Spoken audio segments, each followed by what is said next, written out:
A Sioux Falls man continues to make great strides following a horrible crash last summer that left him seriously hurt. KELOLAND's Don Jorgensen has an update on his recovery. John Clary was riding his moped when he collided with an SUV at the intersection of 49th Street and Solberg Avenue in southwest Sioux Falls. He was taken to the hospital with 2 broken vertebrae, multiple broken ribs, a ruptured spleen, and a fractured skull. Doctors said it could be a couple of years before he makes a full recovery. I feel good. Boy, is he proving them wrong.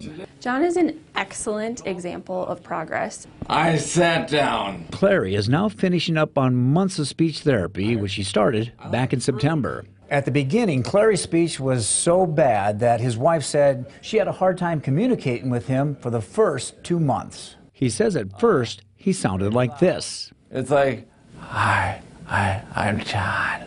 You know, stuff like that. It was tough. But today, thanks to speech therapy, he can communicate clearly. He's learned to eat again, too, something he couldn't do for a while. But now I can eat whatever I want to.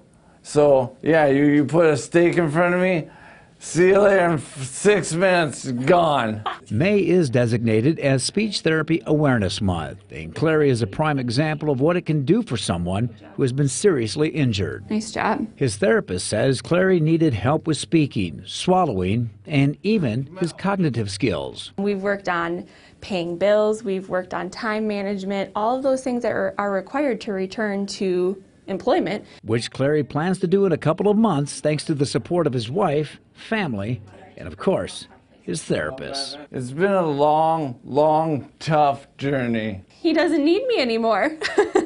Breakfast was good. In Sioux Falls, Don Jorgensen, KELOLAND News. Clary says he still has about 6 weeks of speech therapy to complete, but as of right now, he says there's nothing he can't do that he did before the crash.